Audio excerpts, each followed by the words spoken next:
Kevin Jackson Radio Show. You probably should have covered this yesterday, but I've been behind, and I didn't speak on the White House Correspondents' Dinner. But after, reviewing it and seeing, because I don't watch it, and I understand why the president doesn't go, but after getting the feedback from it, I get it.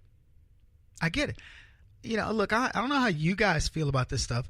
This is the pomp and circumstance of what we've been doing now because, supposedly this is supposed to be this adversarial thing. The White House Correspondents' Dinner was supposed to be an adversarial thing where the press, who you normally keep politicians in check, would have a little fun, it would be like a fun nature thing of like a roast, let's get back at each other a little bit. Now, this was before the press became, all in for the left. But now Donald Trump's looking at it and he's going, I've been to a couple of them. I know what they do. This is just one of these types of events where the left tends to gain and I'm talking about the media, tends to gain more so-called credibility because the president shows up to it, and it's been this thing that's been a tradition. And Donald Trump says, you know what, maybe we need to stop the traditions where the press gets to just beat up on me and I got to sit there and look magnanimous by taking it. But don't think that stopped the left from doing, insulting things to conservatives. But what they don't understand is this, folks. The more they insult us, the worse it gets for them. We are deplorables. Conservative women are supposedly too submissive to their toxic masculinity bedfellows to have overcome their fear and vote for the woman who now takes credit for the failed woman's movement. So in other words, Hillary Clinton says women were too afraid of their husbands and their sons to vote for her. Now, speaking of the women's movement, note that the very same movement in full bloom occurred at the White House Correspondents' Dinner or event or whatever they call it. But the idea that women are hired now to become attack dogs against other women. And it's funny because Sarah Sanders herself tweeted, the only women's movement that I've seen, or war on women, she says, that I've seen has been against women who are close to Donald Trump. If you're Kellyanne Conway, they're against you. If you're Katrina Pearson, they're against you. If you're, name them. Certainly Sarah Sanders. I've met her. She's a nice lady. It's that simple. I don't think she'd do anything to offend you. But leave it to the left. For anything that comes up, they got to jump on Sarah Sanders. It's crazy. I don't get it. I didn't even know who Michelle Wolf. Do you guys know who Michelle Wolf is? I didn't even know who Michelle Wolf was until the White House Correspondents' Dinner. Didn't know her. They say she's a comedian, but I didn't hear any comedy that came out of her. And I'll be honest with you, I think she's Debbie Wasserman Schultz. I think that girl, because she looks just like her. She got the big old kind of puffy Jew hair, Jewish fro. I think we used to call it Jew fro. And, it's a puffy hairstyle. Carole Kingish. Will you still love me tomorrow? Yeah, so, I didn't know. I promise you, I did not know who she was. And somebody tweeted me, why are you mad at her? She's a comedian and she's just trying to do her job and blah, blah, blah. And I went, look, again, I have no dog in the fight. I saw her. I saw what she said. I don't think she's got a frame of reference to be talking about Sarah Sanders that way. Here, let's play a clip. I know, as much as some of you might want me to, it's 2018 and I'm a woman, so you cannot shut me up. Unless you have Michael Cohen wire me $130,000. Michael, you can find me on Venmo under my porn star name, Reince Priebus.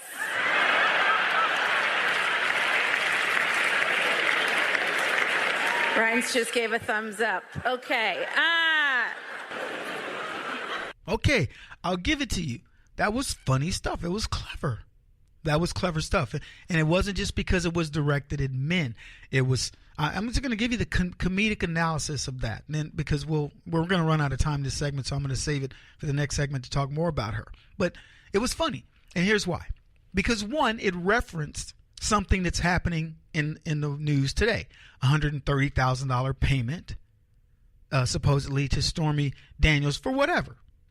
And it's relevant, and it's a poke at the president without it being overly done. And the part about my poor name is Reince Priebus is, quite frankly, very funny. And so it's got all the elements to it. It's got Cohen, it's got Trump, it's got his previous chief of staff, it's got, the salacious nature of the incident and yada yada. That's what comedy is built on. So I'll give her that. She went fine. It's the next phase of what she did that wasn't cool. And we don't have enough time to get into it because, we'd be cutting it close. So I want to wait, and I'll just tell you some other things we're going to be talking about this segment, this show rather, because I want to also to give you some ideas of what people said about Michelle Wolf. And I tweeted to Michelle Wolf as well a couple things, so we'll maybe get into that too. But here's the other thing I do want to talk about. We've already talked about Christianity being under fire, and there's now, I'm going to tease it by saying Christianity is under fire, and what you're seeing right now, what I tell you this next story, is going to prove to you just how much it's under fire. Is that a good tease? That's not a good tease. Yeah, that's not a Reince Priebus, is my poor name, tease. I'll work on it. Here's another thing I want to talk about. People leaving New York, people leaving California, and that's the good news. The good news is these people are leaving because they're getting taxed into oblivion. The bad news is when they get to where they're going, are they going to be conservatives or are they going to be liberals? Of the 800,000 people who have left California and New York in whatever period of time, and we'll delve into it, how many of those folks are conservatives? And they're going now to make red states even redder. Because it's okay if we make California and New York more blue. Let them drive themselves into oblivion. The real question is, are we getting their best and brightest? That's what I want to know. So we'll talk about that. And a story we haven't talked a lot about is this girl who's part of some show who's been doing some pretty strange things with these cults. So anyway, lots to talk about when we get back. Keep it in. This is the Kevin Jackson Radio Show. Do you owe back taxes to the IRS or state? The secret to avoiding the IRS nightmare is to seek professional representation. My friends at Security Tax Associates provide the most cost-effective and ethical representation in the industry while helping to avoid seizures, levies, and wage garnishments. Security Tax Associates is here to ensure that the appropriate steps are taken to permanently eliminate any possibility of future tax burdens once and for all. For a free, no-obligation consultation, contact Security Tax Associates, 844-779-4177. That's 844-779-4177. 844-779-4177. Or visit them at securitytaxassociates.com.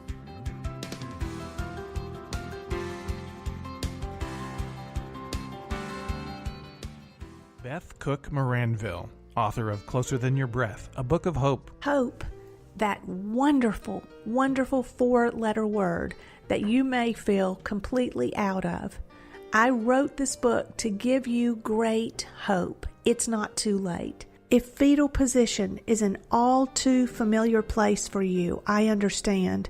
If the next 60 seconds are too long, this book is for you. Wherever you are right now, whether you're dealing with divorce or death or sickness, take hope. You are going to make it through this pain. Don't roll your eyes. I've walked this road and I know it. The best is yet to come. Closer Than Your Breath, a book of hope from author and speaker Beth Cook Moranville. Can be found on Amazon.com or Kindle.com. For more information, visit closerthanyourBreath.com or on Facebook at Closer Than Your Breath.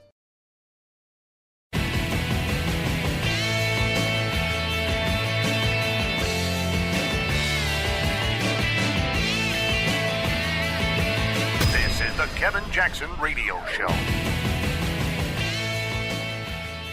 I know, as much as some of you might want me to, it's 2018 and I'm a woman, so you cannot shut me up.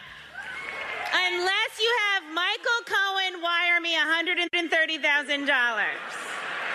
Michael, you can find me on Venmo under my porn star name, Reince Priebus.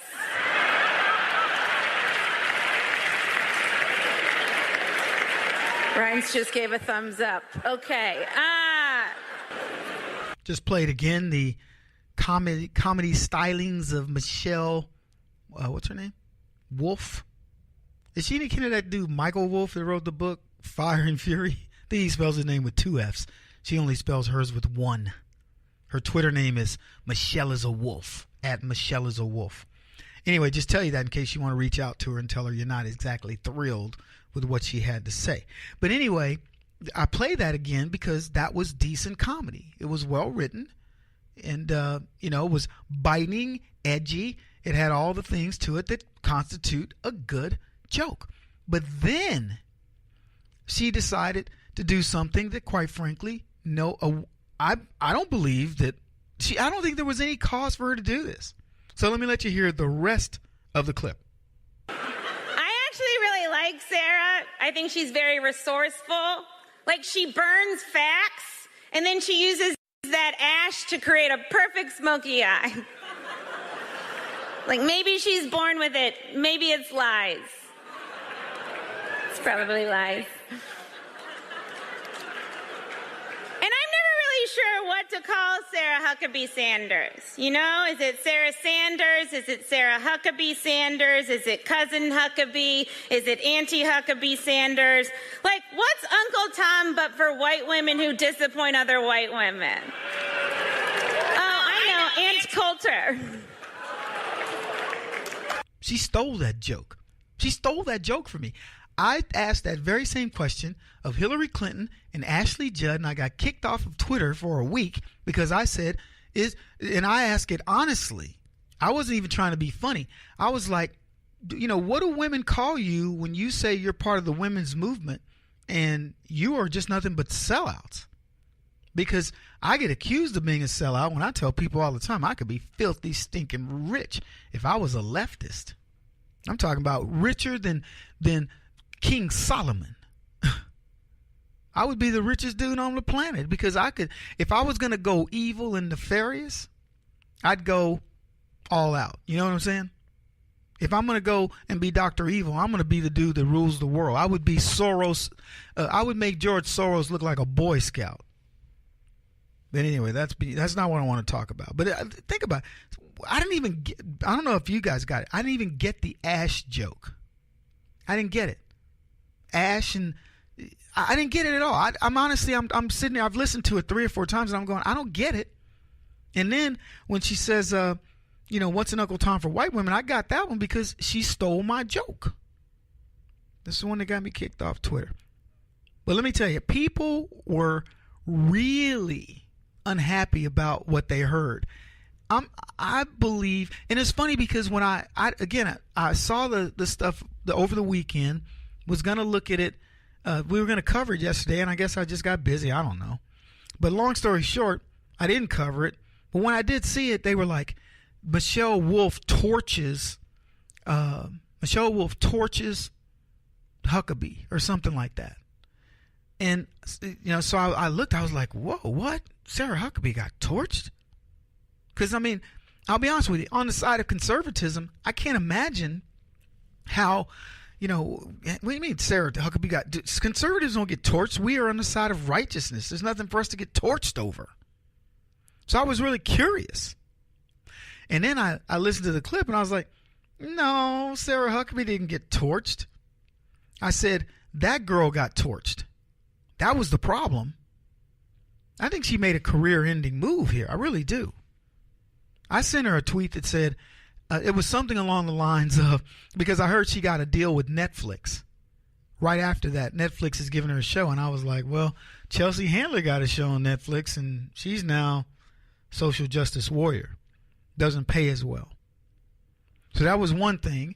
And then I tweeted her something like, I bet you Sarah Sanders fares better than you over the next 6.5 years as she works for President Trump in whatever capacity. I don't know how long she's going to work for him, but I bet she fares better than you. Sarah Carter, who breaks, she's an investigative reporter, she said, I wouldn't have thought any less if they would have walked out. It was insulting and shameful. White House Correspondents' Dinner is not about journalism this year, but about elite snobbery and bullying. I'm thankful I wasn't there. Real Donald Trump was smart not to go. Hang with great people in Michigan.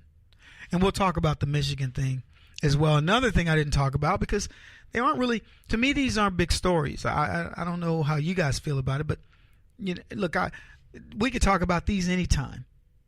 Because, look, I know what the press is going to do. And also, as far as the rally goes, I'm going to give you insights to the rally that I guarantee you don't have anywhere else, because I had people there. So I'm going to give you some insights into that. But as far as this Correspondents' Dinner thing, it's par for the course. The only thing is, how vile can they be?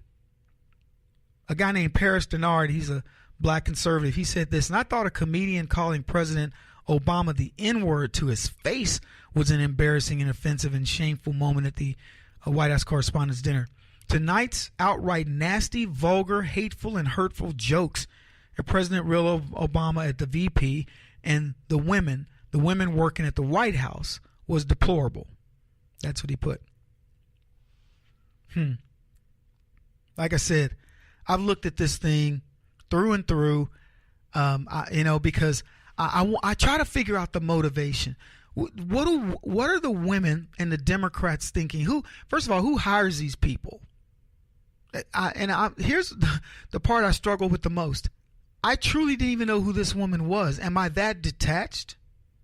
I'm sure she's a pop culture icon, because I don't know her. Now, there are people out there going, well, Kevin, you're just getting old. You no longer know anybody. It's not the way things work any longer. Well, maybe so. But I'm I know, most of the TV shows that are on. I don't know the names of songs, but I know them when I hear them. I've never heard anything from this chick. And I just wonder, how did she get the gig? She got paid handsomely.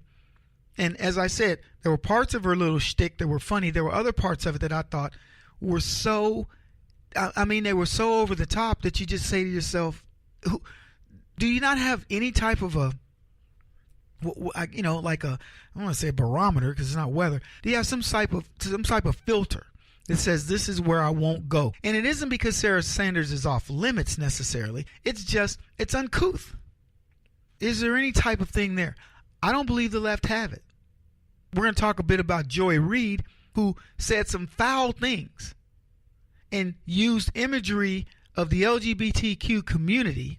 And it's clear that she can't stand them. She used them, in order to insult some people on the right, because that's how the left are. But forgive her. The people are going to be asking us for us to forgive Michelle Wolf soon. Watch.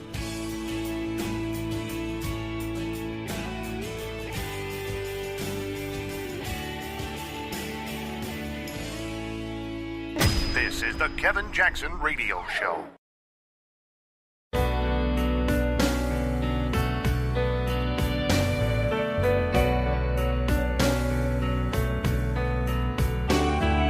This is the Kevin Jackson Radio Show. I call this new relationship between President Trump and Kanye West Donye, D-O-N-Y-E, Donye. And I've seen these pictures of him merged to look like Trump and vice versa. It's actually pretty funny. But this thing is bigger than we think. Obviously, I talked about it the other day, and I want to discuss it in terms of the popularity of the Democrats, the popularity of Hillary Clinton, because the left have freaked out over these two guys even communicating. And that should tell you all you need to know. Welcome, everybody. Kevin Jackson. It's Kevin Jackson Show. Now, Chance the Rapper, he came in and, tweeted in his little thing, and then, of course, did his mea culpa. But this is a big deal. And one of the tweets I saw, and this is what Kanye says, why is it such a big deal to find out that someone isn't a Democrat? You're not allowed to associate someone's gender, but you're allowed to assume their political affiliation. This is 2018. That's what somebody tweeted with respect to Kanye. And Trump, of course, tweets, Kanye has performed a great service to the black community. Big things are happening, opening up for the first time in decades, legacy stuff. And, of course, he thanked Chance the Rapper, who immediately did his mea culpa. Again, we've talked about it. I'm bringing this up because I want to put it in the context of the 2018 November election, where everybody has this concept, and this smell is bothering me. Anyway, where people have this concept that, it's going to be some kind of, first of all, to have an idea that the Democrats are going to be running away with something, it goes beyond even reasoning. But okay, I'll play.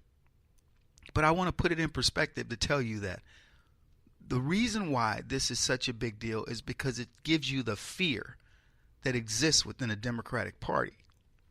Kanye West tweeting whatever he tweeted should not, if you're confident about who you are, should have no bearing. It's like me hearing that, so Justin Bieber is separated.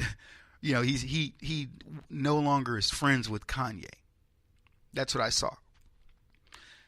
Is there a big hoopla in the conservative? Oh my God, Justin Bieber, he's separated. I heard Snoop Dogg has cut off Kanye. Oh my goodness, what are we gonna do? Snoop Dogg has cut off Kanye West. You hear nothing, right? But Kanye West, not now, in a sense, supporting Trump. Big deal, big hoopla. There's nobody. Let me put it in terms, maybe because I know I'm being a little bit confusing. There's nobody on the left who could say, I hate Trump and I've cut off Kanye. That's going to make us all go, oh my gosh, our prospects in November of this year are terrible. They're horrible. What are we going to do? There's nothing. They got but they lose one guy who, by the way, isn't the biggest name. This is a dude who not long ago was begging billionaires to give him money. That's how bad things were for Kanye. Anyway, Charlie Kirk tweeted, I wish certain Republican members of Congress were as proud to support Trump as Kanye West. And again, I agree. Now, what's most interesting about the Kanye West thing is its impact on the black community. I'm going to get to the polls here in a second, but and maybe I won't, because this is an interesting discussion to me anyway for other reasons. Now, many of the things that were said about Kanye after this were, man, you're losing your blackness, and all. It had to do with his identity, because as you guys know, the left they love identity politics. Kanye, if you go with Trump, you cannot be black. And Lord knows, I've heard this 1,000 times. In fact, somebody tweeted of how, it was how, I don't know what the word I'm looking for, but it was like, oh, this is such a big deal. It's revolutionary for Kanye. And I'm going, look, folks, black conservatives have been holding the banner of identity politics for a long time, many decades before Kanye, decades before Kevin Jackson. And he's not going to be the Pied Piper of black conservatism, and neither is Candace Owens. It's a combination of a lot of things that have to happen, and it isn't a 15-minute of fame thing that we're talking about here. It's a body of work. And what's so interesting to me is both with respect to a lot of these issues. And I'll use Kanye as an example. Kanye was the one who didn't like George Bush, but he's okay with Trump. Candace is an avowed leftist admitted leftist who's now figured things out. Good for them. But then there are people, and by the way, Thomas Sowell was a Marxist, which I didn't know this, and became one of my idols. Clarence Thomas, like me, has always been an independent, thought for himself, and never could rationalize being a Democrat. So he like me, never was one. I certainly wasn't. And I believe that there are many people who feel like there are many along the spectrum. But here's the thing. It's starting to occur. But the way that they want to get us back is they always discuss our blackness. I'm going to get to the polling. I know. So when I was thinking about, so we're talking about what happened here. One black dude says, I like Trump. Now, he's well known, but is he well respected? Why the hoopla? And why immediately do they not attack him as a man? Kanye, how can you like Donald Trump, man? He's, because if it's a policy issue and you say, well, man, how can you like Donald Trump? He gave a tax break. Well, I like my money.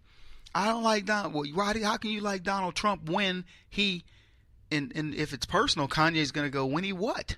When he did what? What has he done that I shouldn't like? Well, he's a womanizer or whatever. And I played the other day. I talked about Mayweather.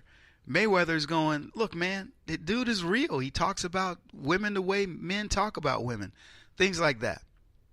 But when it gets into the blackness, that's where it touches a nerve, because I don't really care.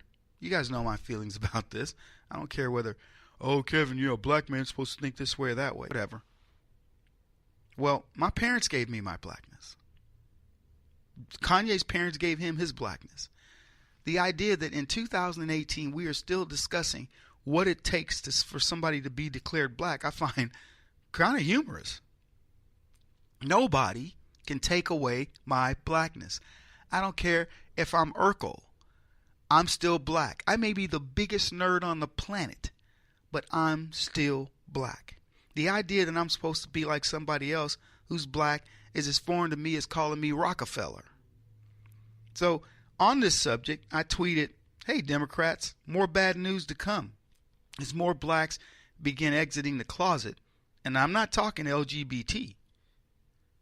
Then I tweeted this: leftist America shakes in their baby seal leather boots that Trump leads a black exodus from the Democrats' dementia. Then I tweeted this: so Kanye said to the Democrats, in the words of a country song, get the hammer, honey, there's a fly on mama's head. I like that one. And then I said, so Kanye West tweeted in the words of to Democrats in the words of a country song, if I can't be number one in your life, then number two on you. And then I tweeted this one. So Kanye said to the Democrats, in the words of a country song, get your tongue out of my mouth because I'm kissing you goodbye. Oh, man. And it got a firestorm going. By the way, Twitter will not let me grow. They don't want to see anybody listening to my stuff. They shadow banned me. I had about, no exaggeration, 100 people contact me on Facebook and say, Kevin, I don't know what happened. You're no longer in my feed. I had to go look for you. And the cool thing about it is they did go look for me, so I appreciate you guys doing that. But, Facebook and Twitter, they don't want my things getting out. I'm actually shocked that they let some of the things get out that they do, but, it is what it is. Anyway, my last tweet was to an Asian guy, and he was saying, he said, what about Asians? And it reminded me of this joke where this guy goes into a bank, and Asian guy goes into a bank, and he says, I need to do a money exchange, and they give him a certain amount of money for his yens. And then he comes back the next day, and they give him less money for his yen. He's like, hey, yesterday I get more money than today. And the teller looks at him, and he goes, why? And he says, why? Why is this? And the teller says, well, fluctuation. And he looks down, and I'm pretty sure you can figure out the punchline. We'll be back, folks. Keep it in. Kevin Jackson on the Black Sphere Radio Network. Do you owe back taxes to the IRS or state? The secret to avoiding the IRS nightmare is to seek professional representation. My friends at Security Tax Associates provide the most cost-effective and ethical representation in the industry while helping to avoid seizures, levies, and wage garnishments. Security Tax Associates is here to ensure that the appropriate steps are taken to permanently eliminate any possibility of future tax burdens once and for all. For a free, no-obligation consultation, contact Security Tax Associates, 844-779-4177. That's 844-779-4177. 844-779-4177. Or visit them at securitytaxassociates.com.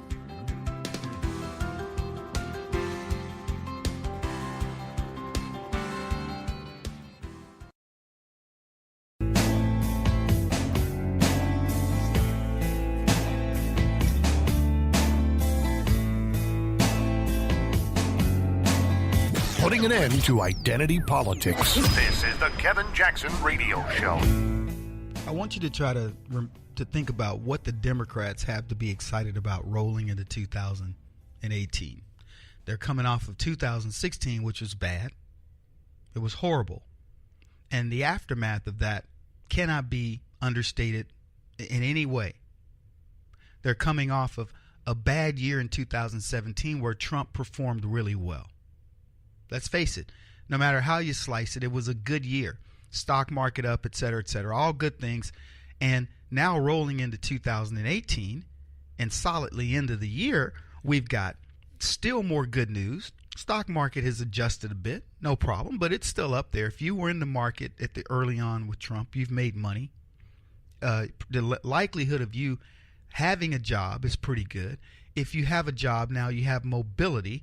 If you have a job now, you probably got a raise because people are now having to bid for services of other people and not just, letting you have to fester in your job for months and months and years because you have nowhere to go. You now have the ability to move about the country, not to go quoting Southwest Airlines.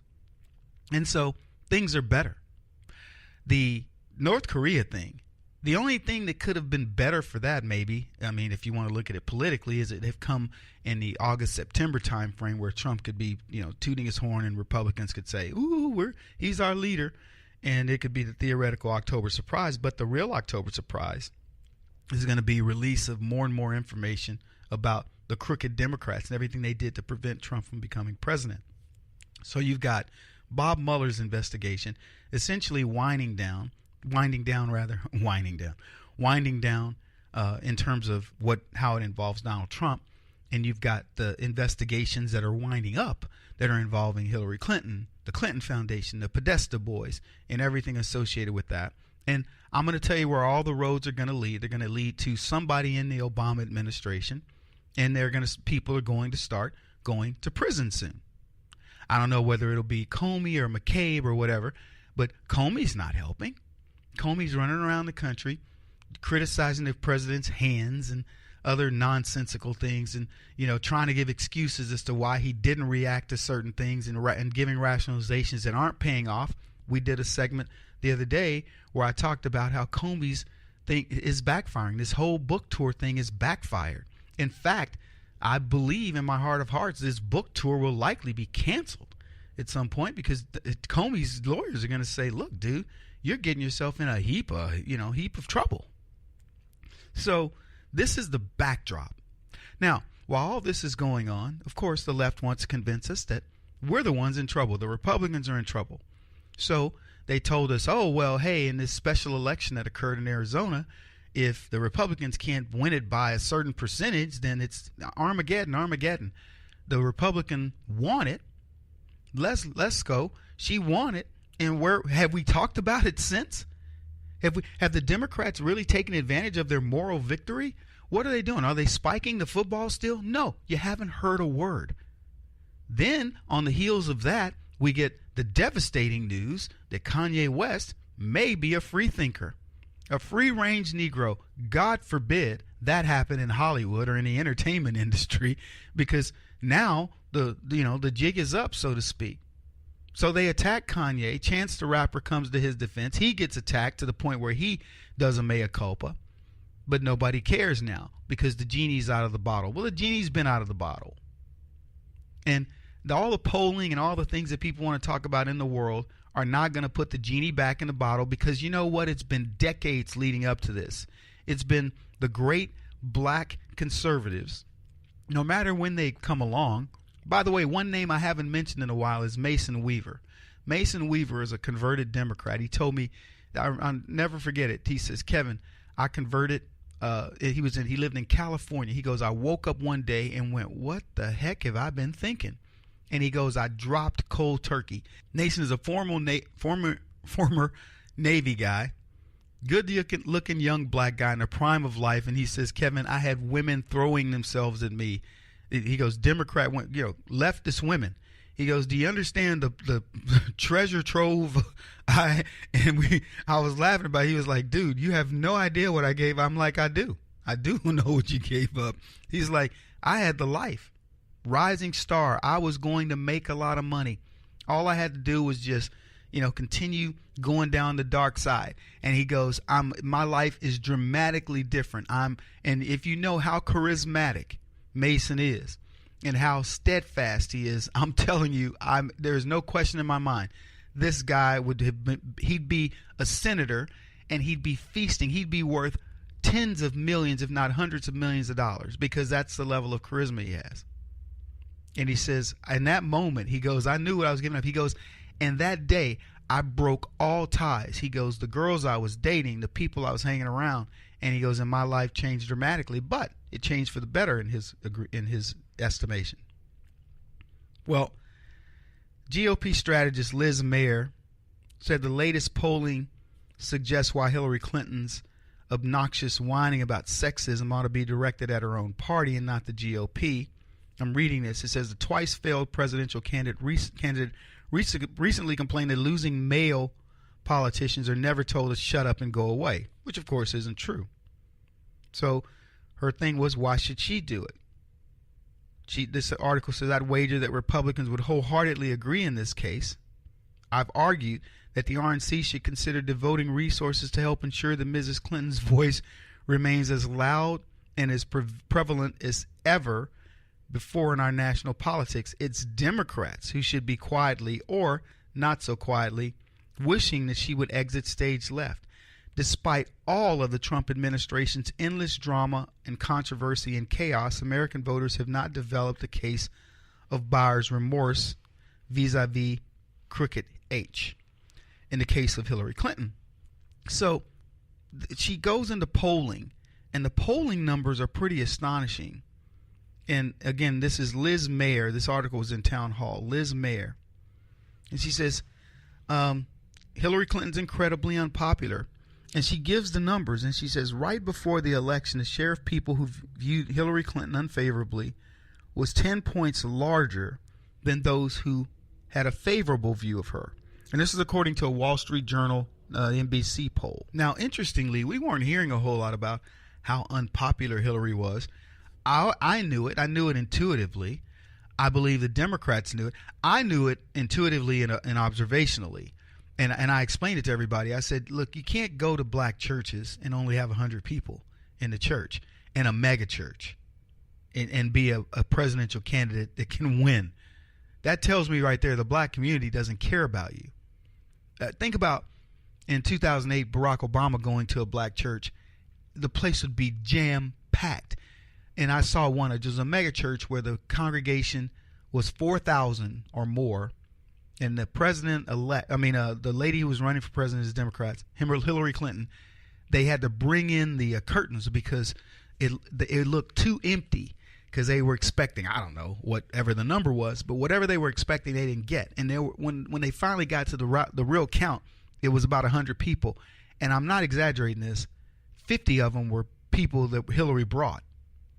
So she was spending more money trying to get the black vote than there were black people in the, in other words, 50-50 for people. That's ridiculous. You can't win like that.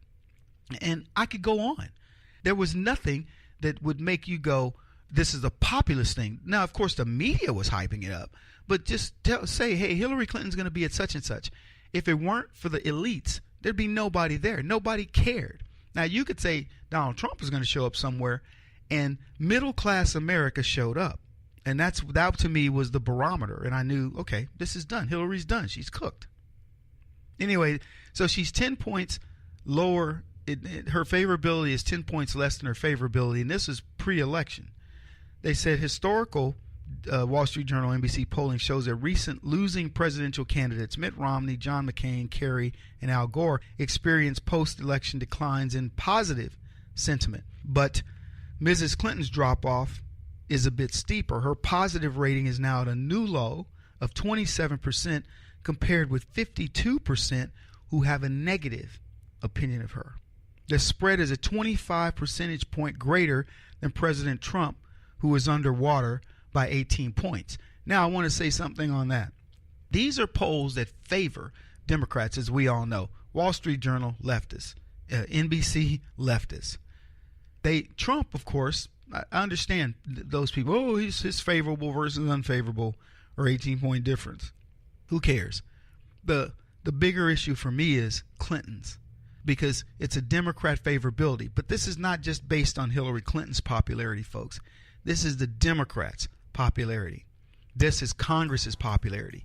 This is Barack Obama's popularity, and Michelle Obama, and all of them. Don't be fooled by this at all.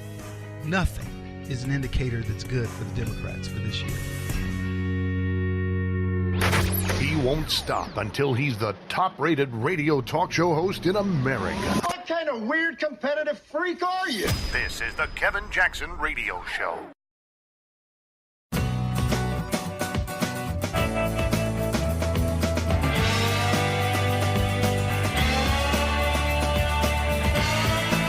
This is the Kevin Jackson Radio Show. Well, we had a bit of news that was in pop culture.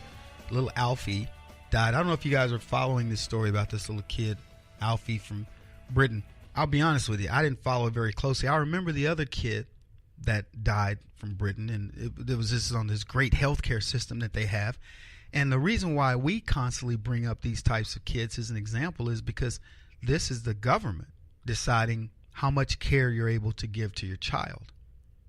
Welcome, everybody. Kevin Jackson. It's Kevin Jackson Show. 844-551-8255 if you want to call. And if you also want to reach out by email, just reach us at kjradio.com. I don't know what lengths I'd be willing to go to save my child, but I know this. I wouldn't be limited by the government. I'm not going to do one of these, what was it, the movie that Denzel Washington did? I think it was called John Q. And he holds the doctor hostage and all that. I'm not going to do that. But there's nothing monetarily I'm not willing to do to save my kid's life. So, for the government to step in and go, no, we're not going to do it, I think it's crazy. And here's the reason the government steps in Britain and all over the world, quite frankly, in medical issues is because they say, we're not going to pay for it. After all, we get into socialized medicine and this idea that, we all need to be taken care of, man. We all need our stuff. And you go, okay, great. Now you get a situation where somebody says, okay, I bought into it. I bought into socialized medicine. What did it get me? Well, it got somebody telling you, no, you can't have that. So if you were, I'm just telling you, the rich people of Britain, they don't care. I don't know who the richest families. I'll put it to you this way: the royal family of Britain. If Alfie was their kid, Alfie would have been treated. So for these people that always come around with this, oh, it's all fair, man. It's all socialized, and we all get what we get. You don't get what you get. If you think for 1 second that if something's wrong with the new baby by Kate and what's his face, the his brother. I don't even know these so-called royals' names. But anyway, his brother and his wife had a third child, if I'm not mistaken. If something was wrong with that kid, if he was an Alfie, he'd be alive and they'd be pulling out all stops because he's a royal. So don't talk to me about socialized medicine when I can tell you it doesn't matter what you do, there is somebody that's going to be getting the better stuff. Kevin, we all need an education. Somebody's going to get Harvard while your kid gets community college. I'm going to guarantee you this. Give me your thing that you think you're going to get separated on. Kevin, man, we need to all do our roads and bridges and all that. We'll do that while somebody's flying around in private jets and in helicopters and getting picked up by chauffeurs, and they're blocking off streets for them. I guarantee you, there is nothing that the elite will not have at your expense. And the sooner you learn that, the sooner people learn that, the better. Because then you understand, look, I understand where I fit in the food chain. It's like, I talk about this all the time. White folks and y'all's animals, y'all's pets. I heard somebody the other day tell me this. I don't even remember who it was. Said, oh, I do know. It was one of my friends from school, from my military school, Craig. He says he found a cat, and the cat had been abused. And he described this poor cat, one eye, scars on its head and all kinds of stuff. And the cat showed up at their house. Craig and his girlfriend take this cat to the vet, a cat they don't even own, and it's $1,000 to save the life of a stray cat. Now I'm gonna go on record and answer for the majority of black people that I know. That's a dead cat. I'm just saying, it's a dead cat. I'm not trying to be cruel. I'm just a pragmatist. I'm not spending $1,000 on somebody else's cat that they chose to abuse when there are lots of other cats out there. Now, it speaks to the compassion that my buddy Craig and his girlfriend have. I'll give them that. But I'm not spending $1,000 on a stray cat. And, because I'm a pragmatic guy. And, Craig's probably got a lot more money than I have, too. But here's the thing. If I had unlimited money, if I was like a Rockefeller or the royal family of Britain, I'd go, save the cat, because it ain't about the money.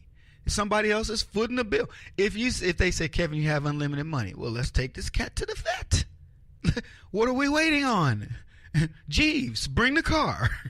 Let's go, right? Helicopter the cat for all I care. Send the cat in a limo, give it some champagne and some caviar, whatever cats like, and then get it some help that it needs, and spare no expense.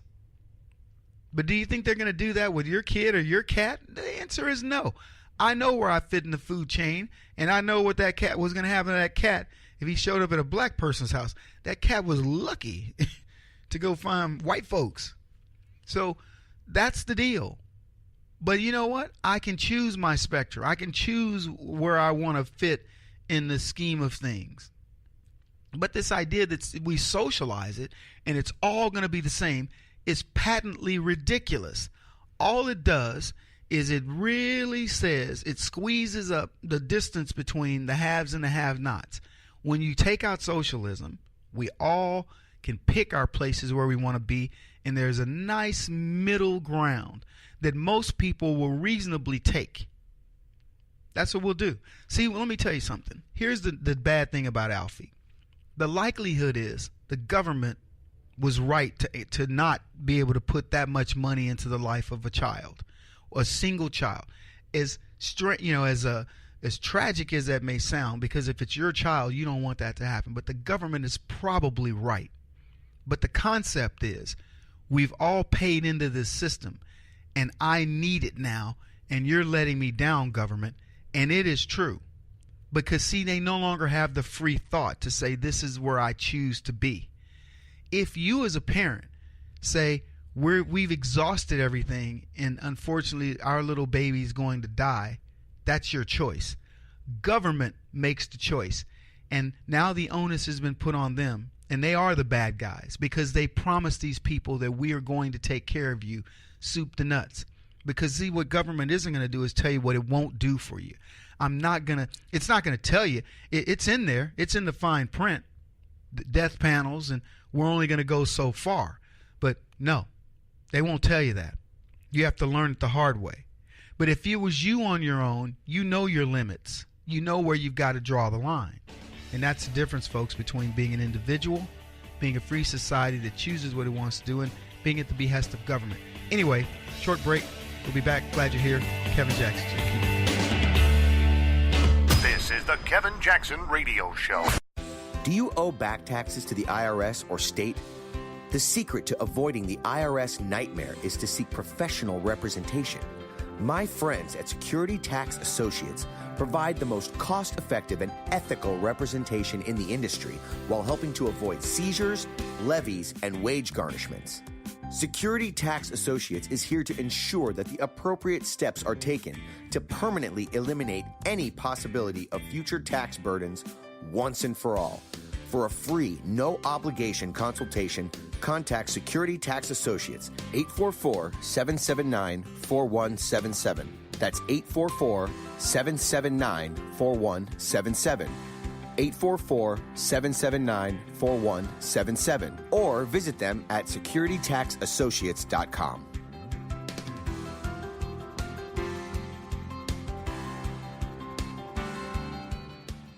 Beth Cook Moranville, author of Closer Than Your Breath, a book of hope. Hope, that wonderful, wonderful 4-letter word that you may feel completely out of. I wrote this book to give you great hope. It's not too late. If fetal position is an all too familiar place for you, I understand. If the next 60 seconds are too long, this book is for you. Wherever you are right now, whether you're dealing with divorce or death or sickness, take hope. You are going to make it through this pain. Don't roll your eyes.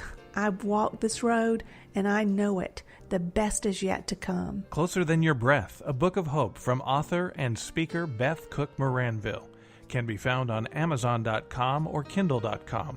For more information, visit closerthanyourBreath.com or on Facebook at Closer Than Your Breath.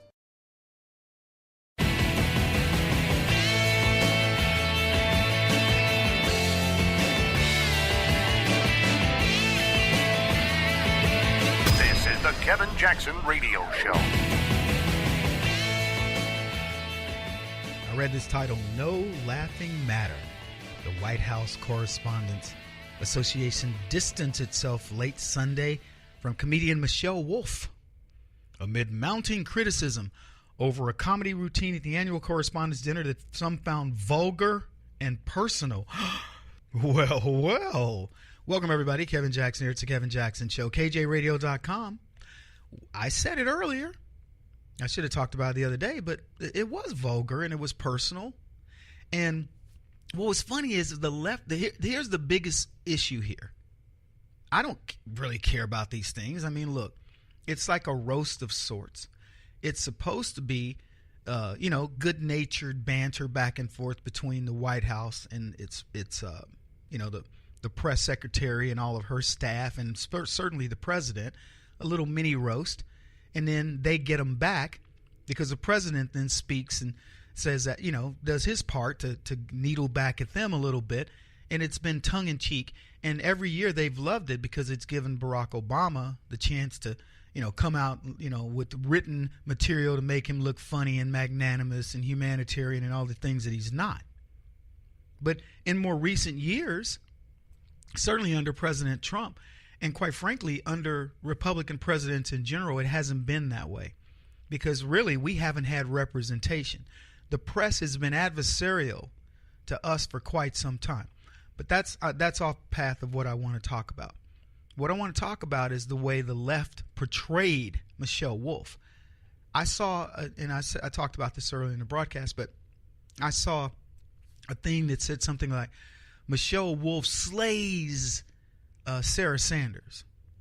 And one of them was Michelle Wolf eviscerates Sarah Sanders. Eviscerates. There are people, the media outlets that are out there going, she crushed her, man. She crushed the soccer mom whose job is to be the spokesperson for the president of the United States. She crushed her. In fact, there were leftists out there going, I hope they go to this thing and they destroy Donald Trump. Congratulations for wanting to do that. And the White House Correspondents Association said, here's what they wrote. Last night's program was meant to offer a unifying message about our common commitment to a vigorous and free press while honoring civility, great reporting, and scholarship winners, not to divide people. Now, let me tell you what this really means. This is the left having to course correct itself. they're having to look at their petty little children, their little temper tantrum throwing children, and say, look, kids, you've now gone too far. This is children having to correct children. Think of Lord of the Flies, because that's what it is. This is sad to say, and I think most of you will believe me when I say this. The left do not care about making America great again. I couldn't believe it. Look, looking back at Democrats and their destructive behaviors, even something as vile as slavery, you could say, well, they were at least wanting to build America. I mean, as vile as it is, the act of slavery, you could say, well, we have one common unifying mission, which is to make America great, right? It may be on the backs of Africans, but we want to do it.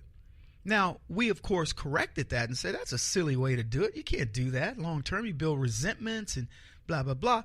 But at the end of the day, you could at least say they wanted a greater America, as distorted as their vision of how it was going to happen may have been.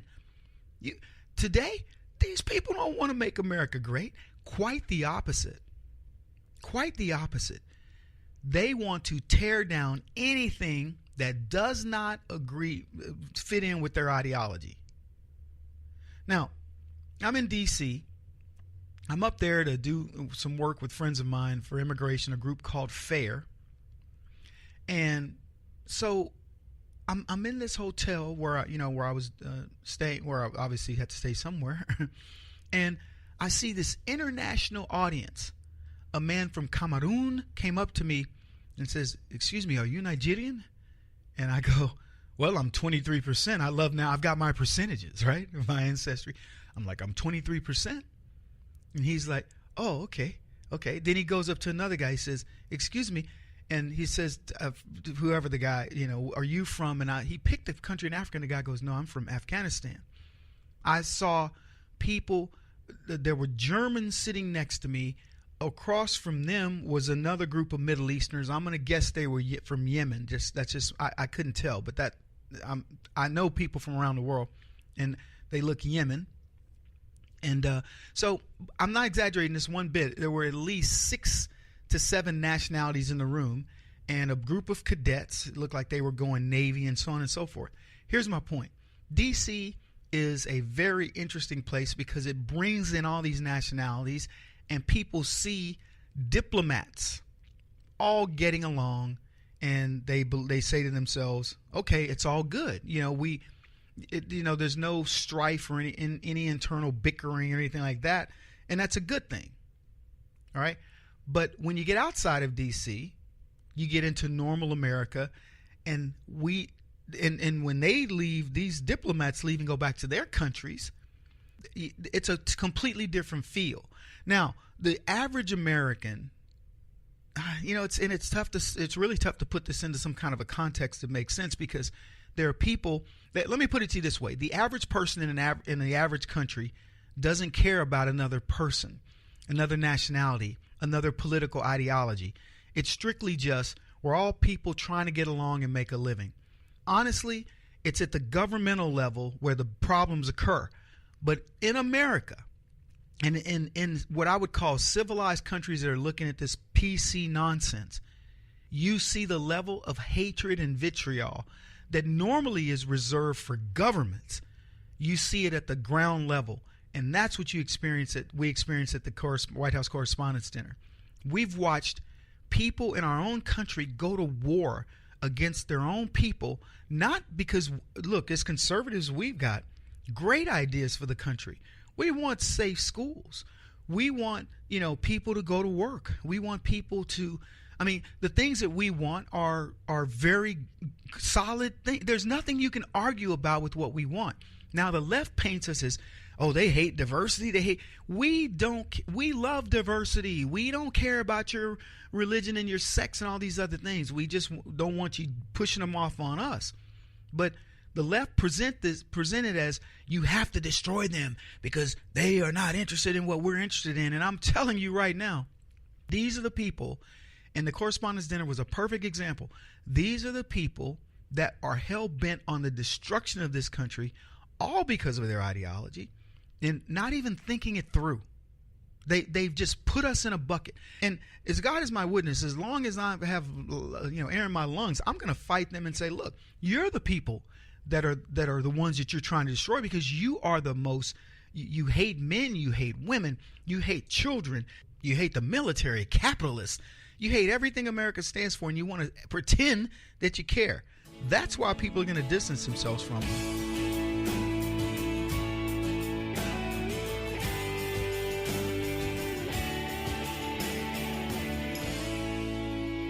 This is the Kevin Jackson Radio Show.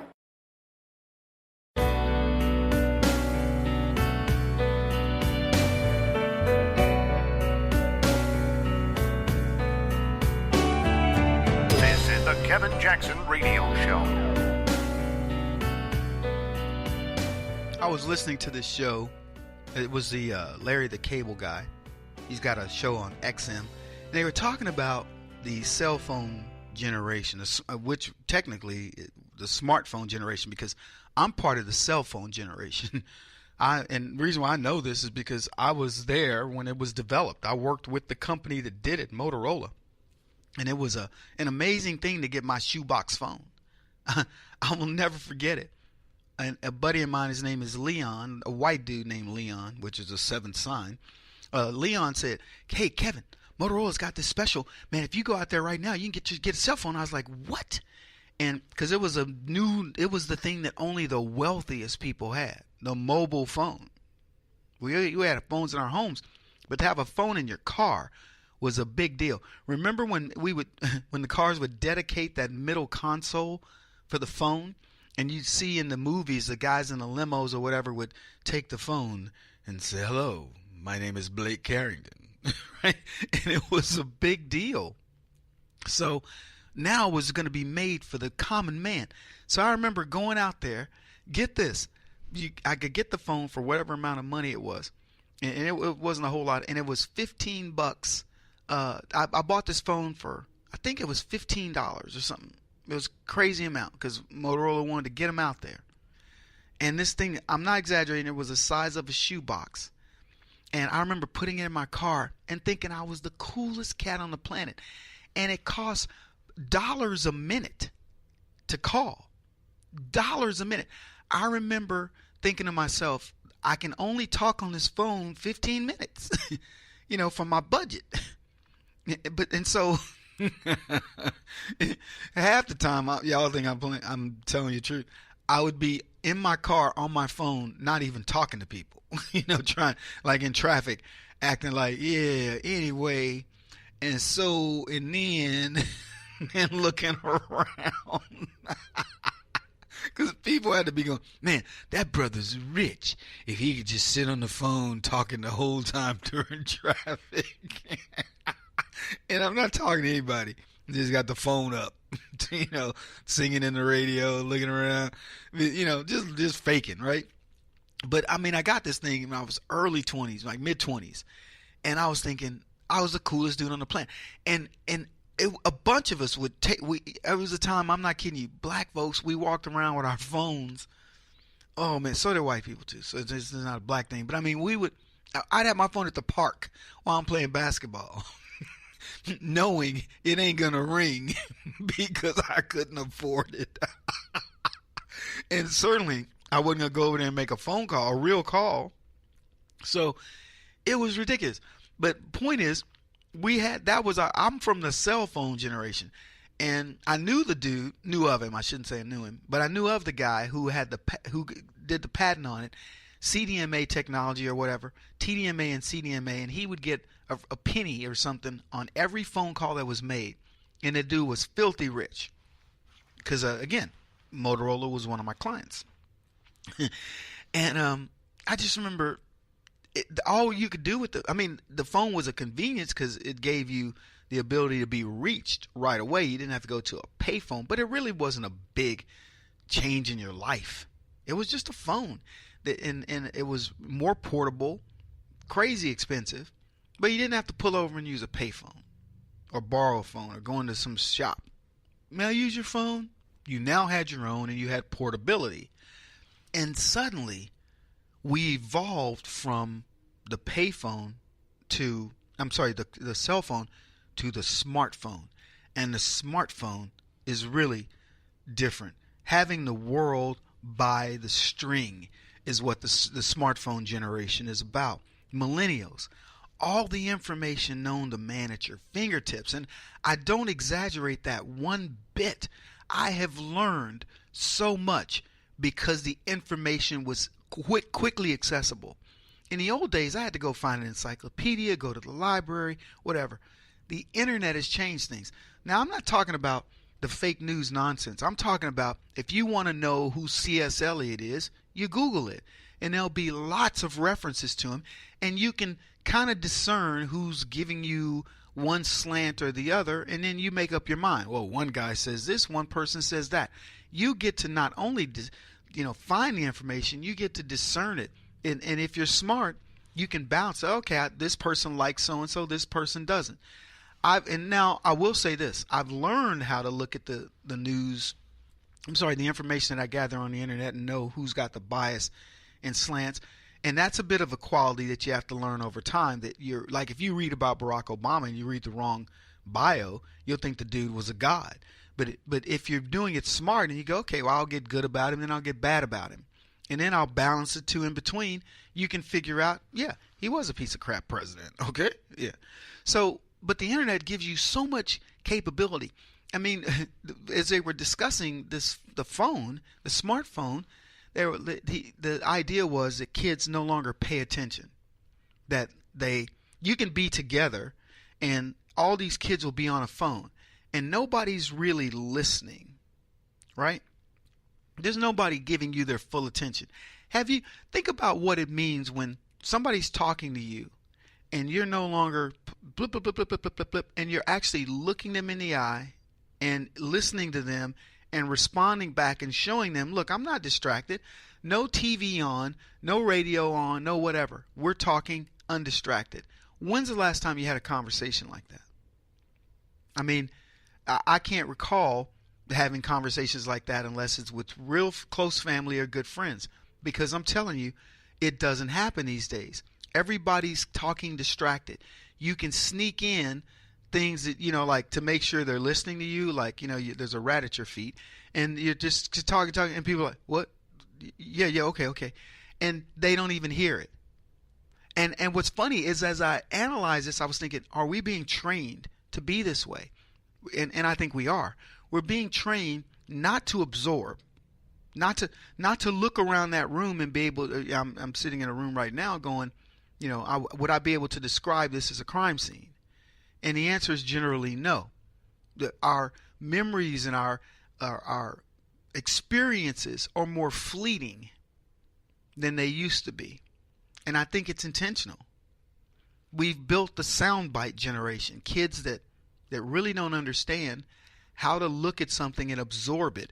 They only want to get it on the surface. And I think that's a disservice overall. Now, one of the things that came up, well, look, it's like reading the newspaper. You see, in the old days, the old man would get up, read the newspaper, and then the wife would take her section, and they'd sit at the table and talk as they were distracted by the newspaper. And then that distraction became maybe the radio, when there were certain things going on with that. Then the distraction became the television, which, and so are we, and I mean, and this could be the argument, or the debate, I should say, are we training ourselves to be able to absorb more information, and can we absorb more information, or are we becoming more and more distracted, more and more distant from one another? I don't have the answer. I'm asking. I love the smartphone. Everything at your disposal, the ability to call BS on something. Yeah, well, such and such did this. And you go, nah, you were technically wrong. You were wrong on that. Yeah, I looked it up. In baseball stats, if you're having a conversation, maybe you're not into sports, but your buddy's talking about somebody and you're kind of out of the sport, so you just Google the guy. And you go, well, wasn't he the guy that did so-and-so? I think he didn't he have like a no-hitter back in the 70s? Yeah, man, I didn't even know you were into sports. But you look like a guru. There's so much you can do with this little device. Now, here's the bad news. Take it away. What's the big what happens? They said if you take away a kid's there's a name now, a phobia for losing your phone. Did you know this? I did not know this. There's a phobia. It's like nomogobia or some. Look it up. Look it up on your smartphone. You're looking at me. There's a phobia in 66% of people, of college kids, they say millennials, suffer from this phobia.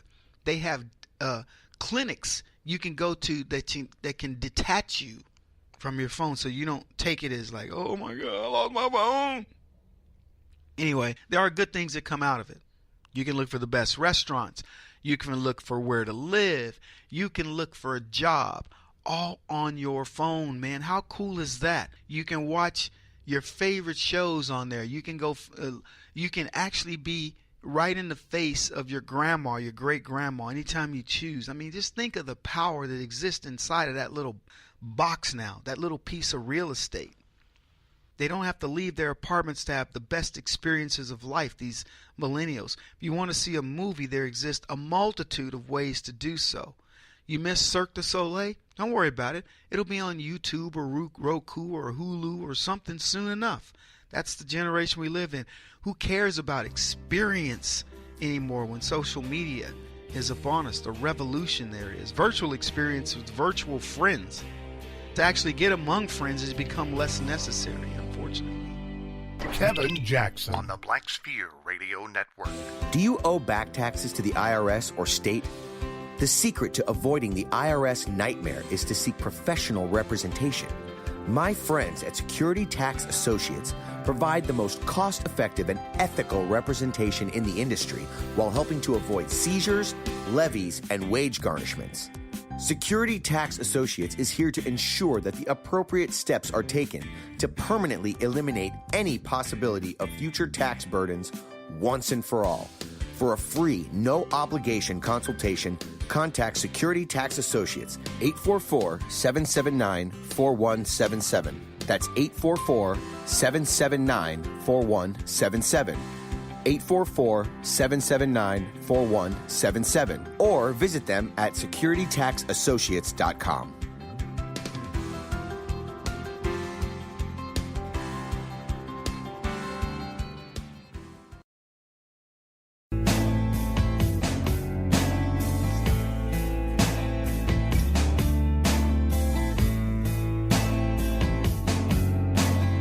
putting an end to identity politics. This is the Kevin Jackson Radio Show. Christianity under attack every single day of your life. Welcome, everybody. Kevin Jackson here. It's the Kevin Jackson Show.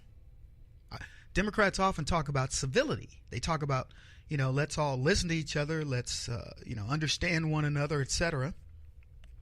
And I don't get what they don't understand about Christians. Be true to yourself. Help others. Make each day your masterpiece. Make friendship a fine art. Drink deeply from good books, especially the Bible. Build a shelter against a rainy day. Give thanks for your blessings and pray for guidance every day. That was what John Wooden, one of the most successful basketball coaches and successful human beings alive, said. A thorough knowledge of the Bible is worth more than a college education, said Teddy Roosevelt. Within the covers of the Bible are the answers for all problems men face, said Ronaldus Magnus, a.k.a. Ronald Reagan. And yet, with all the knowledge that has been imparted by the Bible, it is one of the most disparaged books among the left, to the point where Tennessee took it off as its main book, as a book of the state, and made 50 Shades of Grey their state book or something crazy. And I'm going to get to what another state is doing with the Bible. But before I get into that, I want to tell you how you're under attack with this idea of being good people. I don't understand how people want to attack good people. It just goes to show you how much evil there is in the world when there are people out there doing good and somebody says, don't you let people know that you're doing good? Don't you let people know that you live by a high moral standard? That ethics rules your life and so on and so forth. You're just being too sanctimonious, you Bible thumpers. Let us believe that we're just as equally good as you, even though we don't pray to a higher power. We don't believe in anything beyond ourselves. We can be self-indulgent, and you better respect that. You better respect the evil in us. Look, folks, I get it. You're going to go out and do bad things, and you don't want to have to think about the consequences. Congratulations. But that doesn't mean I have to accept it. A teacher, Chris Burrell, she wore a T-shirt to school, a shirt, I should say. It reminded her of her 11-year-old, a kid named Aubrey Nicholas. And the T-shirt was part of a fundraiser for the girl, a young dancer who was diagnosed with a rare inoperable brain tumor. The little girl's going to die. And the T-shirt read, "Just Pray." And the Mobile County Public Schools, County Public School Superintendent Martha Peak said the school principal was just following protocol when the principal sent the teacher home for wearing a shirt dedicated to a little girl who's dying, and the shirt read, "Just Pray." You get it? That's all it took to trigger all these things that say, you can't wear that kind of a thing at school. How dare you tell people to pray? How dare you tell people to have faith? But if it had said "just hope," that would have been okay. If it had said "the change we believe in," or what was Obama's thing? Anything associated with Obama would have been cool, as long as you were praying to something that they were accepting of. Hey, just pray, it would have been okay. Just Obama. If it had said, "Pray that Obama, has a great life," she could have worn it. I'm telling you right now, there's no doubt in my mind that nobody would complain if it said something that praised Obama or praised the Democrats or praised some crazy ideology of leftism. It would have been okay. That's where we are in this life. This is ridiculous. Just pray for a little girl.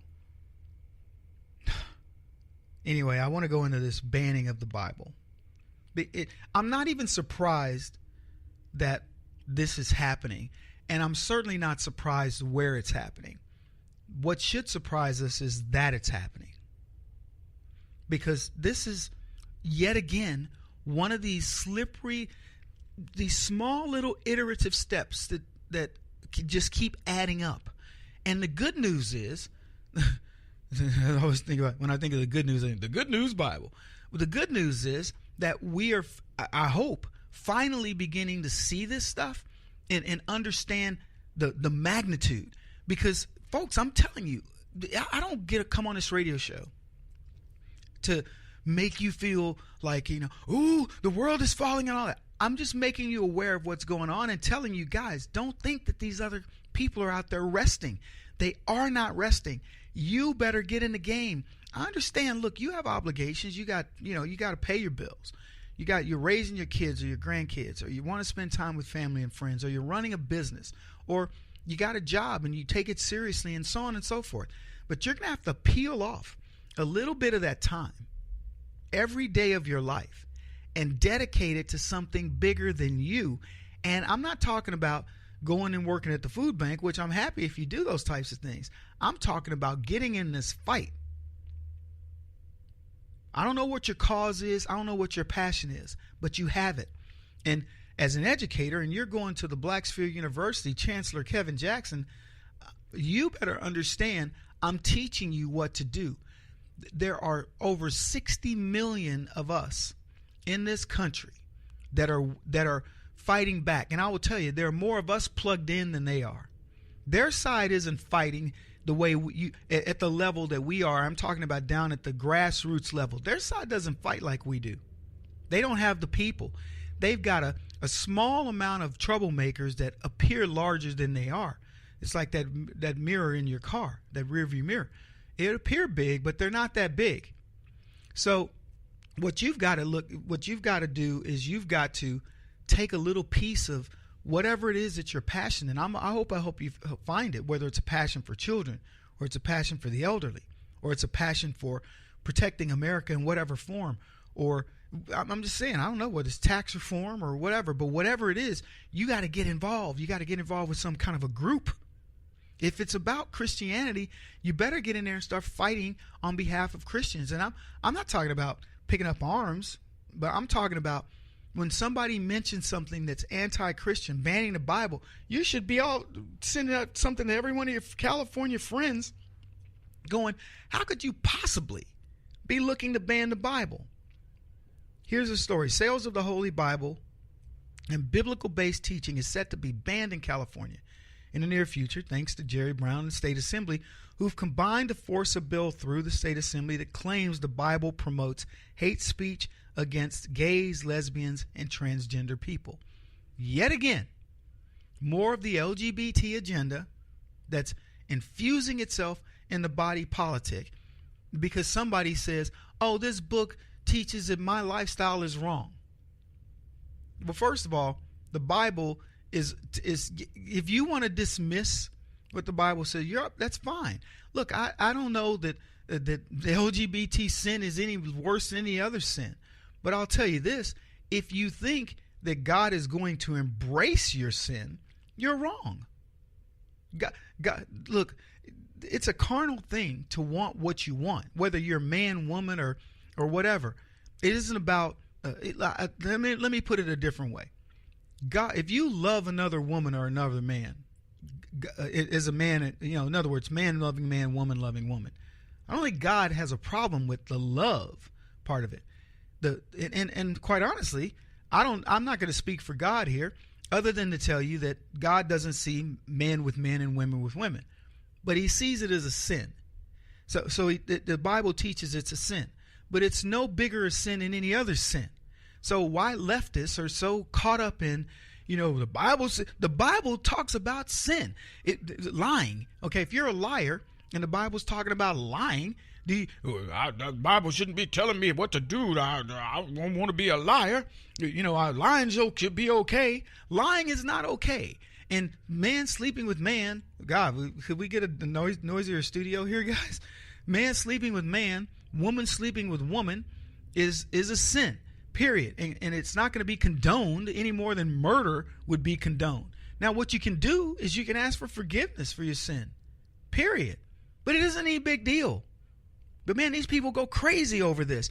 Now they got Assembly Bill 2943, threatening the freedom of religion, the First Amendment rights of Christians in California, and they're using the state's consumer fraud statute in order to restrict this religious freedom. It seeks to ban sales of the Bibles because it includes verses that fall outside of what Jerry Brown considers, quote, acceptable teaching on sexuality issues. This guy wants to become God of California. Jerry Brown, that is. Moonbeam. California, you people need to wake up. You are far gone. He won't stop until he's the top-rated radio talk show host in America. What kind of weird competitive freak are you? This is the Kevin Jackson Radio Show.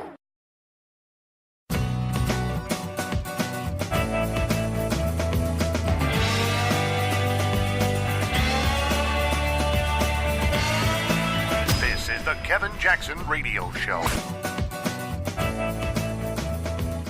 A Florida woman that wind blew cocaine into her purse. Officers say Kenesha Posey was one of two passengers in a car stopped for driving erratic in Fort Pierce. They say the car smelled of marijuana, and a search turned up cocaine and marijuana inside a purse Posey had on her lap. When asked how the substances got there, Posey told police, quote, "I don't know anything about any cocaine. It's a windy day. It must have flown through the window and into my purse." She is charged with a felony count of cocaine possession and a misdemeanor count of marijuana possession. Now, that's a good excuse. Welcome, everybody. Kevin Jackson here, KJRadio.com. The cocaine blew into my purse. The cocaine blew into my pocket. The cocaine blew into my shoe, under my sock. And then the cocaine packaged itself in plastic and put itself inside of my sock under my foot. Oh man, what an excuse. And it just kind of goes to show you what lengths people are willing to go to get out of trouble. All right, what else we got to talk about? We got a ton. So the women's movement's still going on, and it caught Tom Brokaw. So we'll maybe touch on that just a bit. Comey remains in the hot seat, and we got a little bit to talk about there. I don't know how much of this is going to come out right away because, in terms of we still got a little ways to go before we get all the information out of this thing that we need. But it's been interesting to watch these guys and to see just how things are progressing. So I'm anxious to see what happens on that. What else we got? Joy Reid. She gave an apology about some things that she has said, and I didn't buy it. I don't know if you guys buy it either. But did we talk about that already? Yeah, because I don't think we did. I want to talk about Joy Reid because I don't buy it. Here's the deal. Eric Holder came to her defense, and he's like, look, she's admitted it. It's in the past, and we just all need to move forward. I'm like, yeah, it's really funny how the left always want to move forward conveniently on their stuff. Hey, football's coming back pretty soon. Kaepernick was on talking about his plight, and I had a couple of tweets on it because I said I hope Kaepernick never plays football again. And if I were a football team owner, the first thing I'd do is I'd name my team the Fighting Negroes, and then I wouldn't have any black people on it because I would say I don't want any on there because they're disruptive. They're like Colin Kaepernick. People will be like, Kevin, you have the most Uncle Tom team. I go, see, look at you calling my team the Fighting Negroes Uncle Toms. I would just do it just to mess with the left. They deserve it. All right, where do we want to start? I want to start with the reason I want to start with Gowdy is because I'm really sick of the subject of Comey. I don't mean it in a bad way. We're going to have to cover it, and part of it's fun because I know exactly where this is going to go, but I want to let you hear Gowdy. Now, one of my friends, a lady named Catherine, says Trey Gowdy's not nearly the conservative that we think that he is, and I talked about it, 3 months ago, and I said, I don't know that I no longer believe that Gowdy is really looking for answers. I know he talks about procedural stuff. Congress can't do that. Congress is not allowed to play willy-nilly with the law or do certain things. Anyway, let's hear Trey talk about Comey, and then if we have some time and we want to cover it, we'll go into a little bit more detail. Fox's Brett Baer just conducted a deeply revealing interview with former FBI Director Jim Comey. During that interview, Comey tried to claim that the Steele dossier, the one he hid information about from the president, was not central to their quest for a FISA warrant against people affiliated with the Trump campaign. Here's part of it. You called the dossier unverified, salacious. Why did you use that to the FISA court to ask for surveillance for Carter Page? Not only use it, but you led with it. A bulk of that FISA application deals with that dossier. Why? Yeah, that's not my recollection, Brett. And I don't know that the FISA application has been released. My recollection was it was part of a broader mosaic of facts that were laid before the FISA judge to obtain a FISA warrant. There was a lot more than the dossier in the FISA application? My recollection was there was a significant amount of additional material about Page and why there was probable cause to believe he was an agent of a foreign power. And the dossier was part of that, but was not all of it or a critical part of it, to my recollection. I don't know that it's been released. Hiding behind government secrecy once again. Congressman Trey Gowdy represents South Carolina. He chairs the Oversight Committee in the House of Representatives, and he joins us tonight. Mr. Chairman, thanks for coming on. What did you watched the interview. What did you learn from it? A couple of things. Number one, the Page and Strzok would have fired immediately, which means the two agents that were leading both the Clinton and Trump investigations should have been canned. Director Comey's recollection is flawed. If he does not remember telling Congress that his agents told him they didn't think Flynn was lying, then he needs to get his lawyers to go back and look at the transcript. We did not mishear. Maybe he misspoke, but that's in the transcript. And the double standard that he's had for the last couple of weeks still exists. Clinton can lie and she ought to be president. McCabe can lie and he's still a stand-up guy. But Trump, boy, if he tells any lies at all, then impeachment is too good of a remedy for him. And that dangerous Martha Stewart who went to prison for lying, and he brags about that in his book, right? He doesn't remember a lot. He doesn't remember when he first heard about the Steele dossier. He doesn't remember who told him about the Steele dossier. Is that plausible? No, because he knew that Republicans paid for it, even though that's inaccurate. So if he learned about it in the fall of 2016, then it was already known that the Democrats had picked up on that work. So whoever briefed him, why would you just say the Republicans started it, but not also include the Democrats finished it? So right. The part about it not being part of the FISA application, not a significant part, then Tucker, why did you use it at all? And I've actually read the application, and he's just wrong. It was an indispensable part of the application, period. So how can he claim otherwise? I mean, his first reaction was, I don't think that's been made public. In other words, you can't prove me wrong because you and the rest of the civilians asking these questions, the American citizens here, don't have access to the relevant information. But as you just pointed out, you do. You've seen it. That's not true. This forms a central part of the request, correct? There are three parts of it. This is one of the parts. They led with it. And if my recollection is correct, it occupied a disproportionately large part of that application. So I go back and ask all those who say it wasn't important, then why did you use it? If you didn't need it, why did you use it and why did you lead with it? Tough questions coming up for Comey and many others, but for right now, we're going to table this because until more breaks, like we get these emails and all the other things that we've been talking about, there's really not a whole lot to talk about. Anyway, more coming up. Glad you guys are with me. We'll be back in a bit. Keep it in. This is the Kevin Jackson Radio Show. Do you owe back taxes to the IRS or state? The secret to avoiding the IRS nightmare is to seek professional representation. My friends at Security Tax Associates provide the most cost-effective and ethical representation in the industry while helping to avoid seizures, levies, and wage garnishments. Security Tax Associates is here to ensure that the appropriate steps are taken to permanently eliminate any possibility of future tax burdens once and for all. For a free, no-obligation consultation, contact Security Tax Associates, 844-779-4177. That's 844-779-4177. 844-779-4177. Or visit them at securitytaxassociates.com.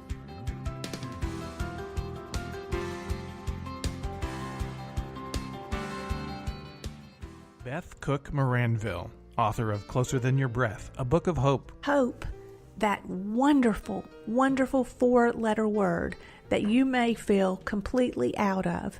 I wrote this book to give you great hope. It's not too late. If fetal position is an all too familiar place for you, I understand. If the next 60 seconds are too long, this book is for you. Wherever you are right now, whether you're dealing with divorce or death or sickness, take hope. You are going to make it through this pain. Don't roll your eyes. I've walked this road and I know it. The best is yet to come. Closer Than Your Breath, a book of hope from author and speaker Beth Cook Moranville, can be found on Amazon.com or Kindle.com. For more information, visit closerthanyourBreath.com or on Facebook at Closer Than Your Breath.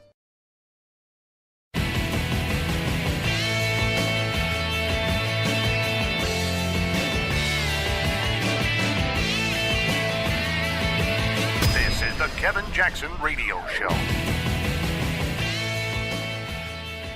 You make a pact with the Clintons, it's for life. Welcome back, everybody. I love this next story. I can't even describe for you how much fun I'm getting out of this next story. Onward Together. Are you familiar with Onward Together? It was the Hillary Clinton nonprofit that she set up, and it was I guess it was a PAC, and she didn't really set it up, but people set it up for her, and it was after her election defeat, and so she, because she can now be active in politics, she started Onward Together and said, hey, look, we got to now go onward together. We got to defeat Donald Trump. It's part of what they call the resistance. And so, it was going to be an effort to, as I said, to continue being a thorn in the side of Donald Trump. I don't think it's working very well. Earlier in the broadcast, I gave you her numbers, and Hillary's not a very popular loser and quite frankly, should probably get out of politics, but the Republicans are rather enjoying that she's staying. But anyway, so she set up Onward Together, and a Seattle man wanted to end his monthly contributions to the nonprofit group. And it wasn't a lot. I don't know why they chose this number, but he did a $10.48 automatic deduction from his credit card, and the Onward Together PAC isn't letting him out of it. And they've also been disclosing how they're spending the money, which I don't know what else they have to do besides move Hillary Clinton all around the country or something. But here's what they said. The note that says, Onward Together accepts payment information but provides no ability after to cancel donations once the initial donation is received. And this guy's name is Koshilniak. And this is in this complaint that he filed with the Attorney General's office. So what Hillary really should call her PAC is Onward Together Forever, because it means you can't go anywhere. Let's see. Quest to cancel a $10.48 monthly donation to Hillary Clinton's nonprofit gave him a brush, and with the opaque world of nonprofit, quasi-political organizations, that they disclose little about their operations. So this is one of these exuberant supporters of Hillary who wanted to do his part, help America.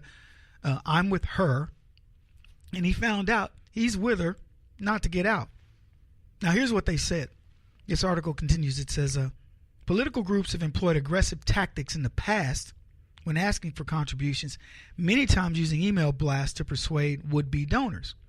According to the Seattle Pie, one such email sent to potential donor backer 11 months after 2016 presidential election read, Heather, it's an old joke by now that I took a few long walks in the woods after Election Day, but I did, and I came out ready to fight for our vision of a fairer, more inclusive country by supporting the incredible groups and leaders who are encouraging people to organize and run for office.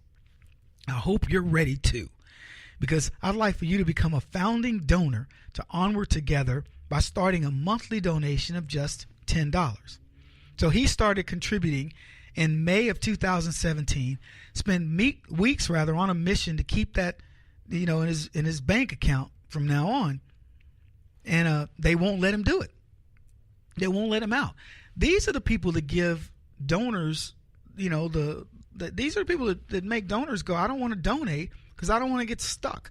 We did a donation thing for the radio show where we would get people to donate and hopefully, help us fund the show because, we're getting beat up by social media. And I realize a lot of the consternation, a lot of reason why people don't want to do it is they don't want to be stuck. And I don't blame them. I mean, we wouldn't do it. I've told this story before. We had a lady, and I don't remember what we were doing. It may have just been a monthly fundraiser for TBS. And I would say the biggest donation we had received was $100. So this, we get a lady that, we had a donor. I don't know who she is at the time. And we get two $2,000 donations back to back. So I was like, whoa, what in the world? So I look at it and I said, this is obviously a mistake. And I said, well, let's look at getting, this refund.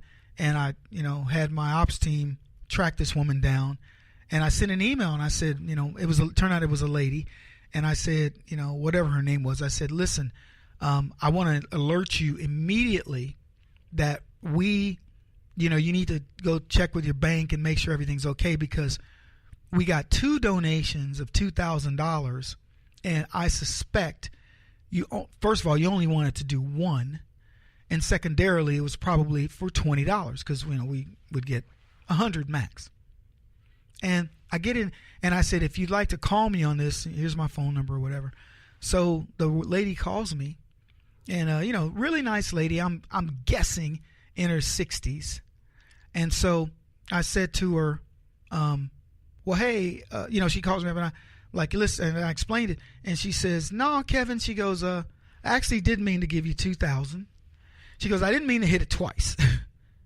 But she goes, I meant to give you $2,000. And she goes, but you know what? Just keep it. And I was shocked because, as I said before, we never got that kind of a donation. And so it's good to get them. And that's why if something that big occurs, or I mean, even this guy at $10.48, I would still even be saying to him, by the way, the 48 cents is the money that he's charged by, I guess, PayPal. The guy who's a big time leftist who makes a fortune on these types of services. But long story short, even if it was $10, I'd call. I had people that guy they said, hey, I'm gonna donate $50 for the year to help us with radio a few years back, and he got about 6 months in and said, Kev, I had a big change in what's going on in my life, and I can no longer afford to do it. And we looked at where it was in the cycle, and we canceled. And I called him and said, hey, man, I think it's canceled. It may, I get one more. I'm not sure, but, we did our best. And he's like, man, I appreciate it. And had lost his job or something. I get it. We do everything we can to make sure that our donors get their money for any reason. And if you want to know what we're doing with it, I promise you we're doing God's work with it, and we don't get enough of it. I will admit there are times I get frustrated when, people are like, where's it going? I'm going, where's it going? It goes into running this operation. It's rare that anybody even asks, but, what are you talking about? It's not like if somebody donates, $20,000 to me and says on a project and they want to know the outcome of the project, I'm cool. I get it. But you donate $20, I'm sorry. It's not like I have an obligation to you. Now, if you want it stopped, we'll stop it. But I'm saying it doesn't deserve a phone call and 2 hours on the phone. We really appreciate. Thank you very much. And, call anytime. This is going to happen. Anyway, this guy is suffering from what I believe happens to many, certainly thousands of people that follow these crooked campaigns like Hillary's. And now he's got buyer's remorse and he doesn't want to do it anymore because he knows she's a crook. Why would you donate to a woman that's got that kind of money anyway? I don't get it.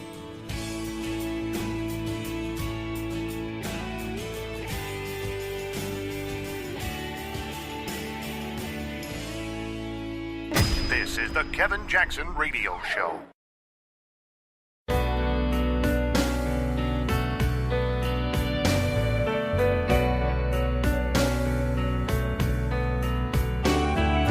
This is the Kevin Jackson Radio Show. While the left were offending more Americans at the White House Correspondents' Dinner, Donald Trump held a rally. And what we've learned of Trump's rallies is they're big. They're big and they're meaningful. President Trump, I'm reading this is Breitbart. Donald Trump supporters believe that he deserves the Nobel Peace Prize in response to the peace process underway on the Korean Peninsula. I happen to agree. Now, I would wait until they actually officially say we're no longer at war, but it's very close. And the efforts underway are a big deal. What's not sad, what's interesting about this whole Trump phenomena is the concept, the idea that Donald Trump may very well bring world peace. The guy who was over the pageants where the girls, when they're asked what they want for the world, historically say world peace, may have been sitting on the answer the entire time. Donald Trump opting for world peace. How cool is that? Maybe ushering it in. A crowd of supporters started chanting, Nobel, Nobel, Nobel. Yeah, Nobel Peace Prize. And this rally was on Saturday, and I had a friend of mine who went. And the reason why I want to even talk about this is not because you know about the rally. I want to talk about what her perception was as she's been to multiple rallies, but I want to talk about her perception because it really, I was fascinated by what she said, what she learned at this particular rally. So here's what she said. The Trump event was in the middle of nowhere in a small town I've never heard of. It was only 37 miles away from her home. Now, she said my home. I'm reading her article, but she says it was in the backwoods. I learned Kid Rock grew up about 5 miles from there. The crowd was 99% white, and a lot of people from a physical appearance were the type of white people that the media promotes and makes fun of. These are down-to-earth, middle America, type people. They could be Rust Belt folks. And these are the people that get ridiculed by the left. She says, I got to the Trump event 2.5 hours early. We had to park about a mile away on a dirt road and in some man's yard. And the man wanted to charge him $20, but she said, I only had $13. And luckily, he took that. She says it was freezing cold outside. I didn't dress for the weather.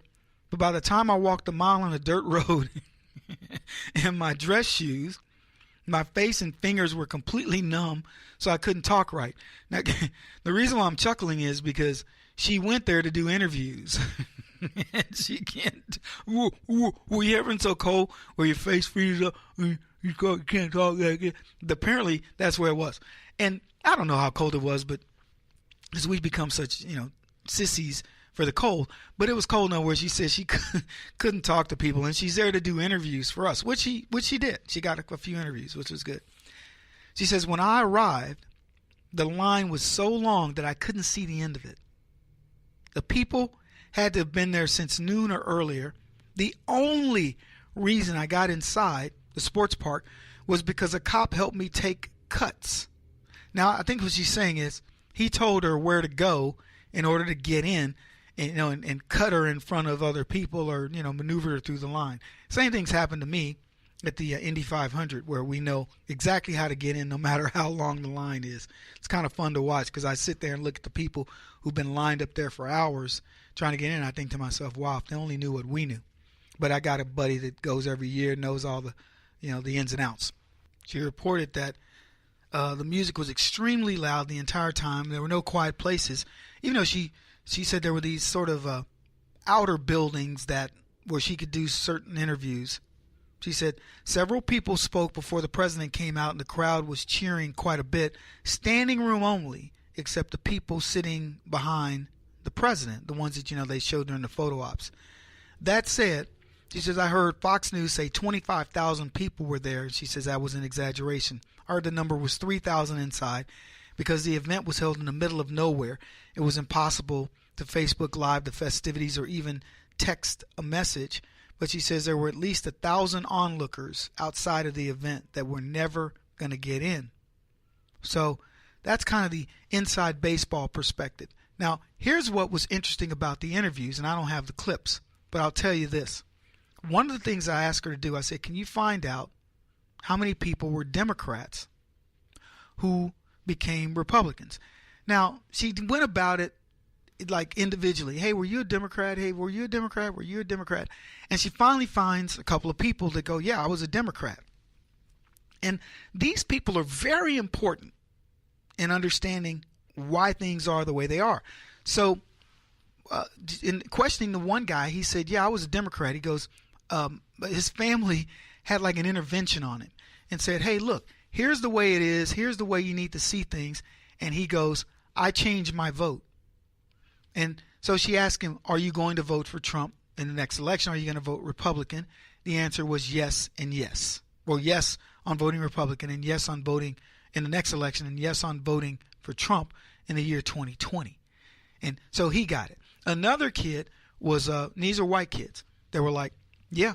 He goes, I was a liberal. I was a Democrat. And he came over. Now, she asked both of them, do you know anybody else who has made this transition? And they both said no. And here's my theory on that. Once you let people know that you're no longer, in the Obama / Hillary / Democrat camp, you're done. They have no more need for you, so they just continue to, they discontinue conversations with you, and next thing you know, you're sort of a Ronin. You're out there on your own. Well, in this particular case, the Ronins decided to come over to the Republican Party, and they've embraced it. Same question was asked of the second young man. You going to vote in the next election for the Republicans? Yes. You going to vote for Donald Trump in 2020. Yes, they both said, and these are two completely separate incidences. You can tell from the video they weren't even close to each other. Meg was going up through the line looking at people at different places, and they were nowhere near each other, but they had almost identically the same answers. They weren't researching if their Democrat compadres are going to come over. They didn't care. But what they did care about was adequate health care, jobs. They wanted to see, all the policies that, quite frankly, Donald Trump has really got a handle on. They wanted to see results. And the key word is results. So, two guys that are Democrat converts. Now, I'll tell you this. There was nothing in a year and a half that you would have seen as a voter who would have made you say, I'm going to go over and convert to Donald Trump. I'm sorry, to Barack Obama. I'm going to go convert to, whatever the issues are of the day that are leftist issues. I'm going to now believe that those are the right way. There was nothing Obama did that would make somebody go, you know what, I take it back. I take it back. He's really good. It was horrible. And I'm not trying to pull a Romney here where I say statistically it's impossible for the Republicans to win or for Trump to win in 2020. But here's what I will tell you. It is statistically impossible for them to win. They're not winning any converts. Hillary Clinton has no more juice. People finally have begun to recognize these people for what they are, for being vicious liars. Anyway, she did interview two black guys. The audio wasn't very good, but the gist of it, and here's what was interesting about that particular story. Both of these guys were already Trump supporters. She said, "Did you convert?" Nope. I was for Trump from the beginning. I wanted him as president. Everything that I needed for Trump came true. So both of them said that. And the reason why it's important is because it gets to the underlying thing that I've been trying to tell people. There are many blacks who aren't making conversions. They were backing Trump. They are the diamonds and silks of the world who were backing Trump from the get-go, and they saw the qualities in him that we needed after having recognized how bad Obama was. That's what I'm really trying to convey. And, it was funny because she said that it was a sea of white people. I think she told me she saw 3 blacks. Not that she was counting, but I told her to go interview minorities. But her theory was, if it wasn't in the middle of nowhere, it would have been a higher population of not only blacks but people. It was standing room only in the venue that they could fit it in. So I'd love to see what the fire marshal says on that, because she may just be a bad judge of distance and space. But very successful. Everybody's talking about it, which is exactly what Donald Trump wanted and needed. A rally like that in the middle of nowhere, the forgotten people of America. Short break. Kevin Jackson on the Black Sphere Radio Network. Do you owe back taxes to the IRS or state? The secret to avoiding the IRS nightmare is to seek professional representation. My friends at Security Tax Associates provide the most cost-effective and ethical representation in the industry while helping to avoid seizures, levies, and wage garnishments. Security Tax Associates is here to ensure that the appropriate steps are taken to permanently eliminate any possibility of future tax burdens once and for all. For a free, no-obligation consultation, contact Security Tax Associates, 844-779-4177. That's 844-779-4177. 844-779-4177. Or visit them at securitytaxassociates.com.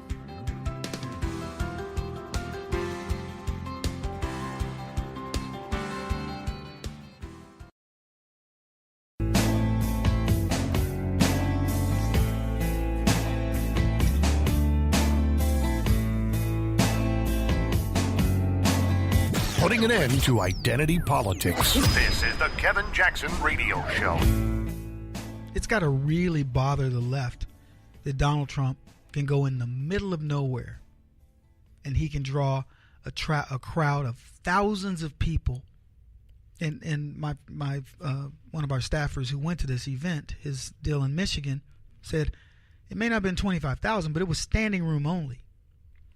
She says they were shoulder to shoulder in there, crammed in, 1,000 people waiting outside. Now, I don't know how many people could get into the building. You can Google that. But here's what it tells you. Donald Trump, no matter where he goes, can fill the building. That's got to disturb the left. Welcome, everybody. Kevin Jackson, who you're listening to, KJRadio.com, 844-551-8255. Able to do that in the middle of nowhere, just like he did during the campaign. And what these rallies prove, and I got more to talk about. We're going to talk about the exodus of people from different states. But what these rallies prove is that Donald Trump is a draw.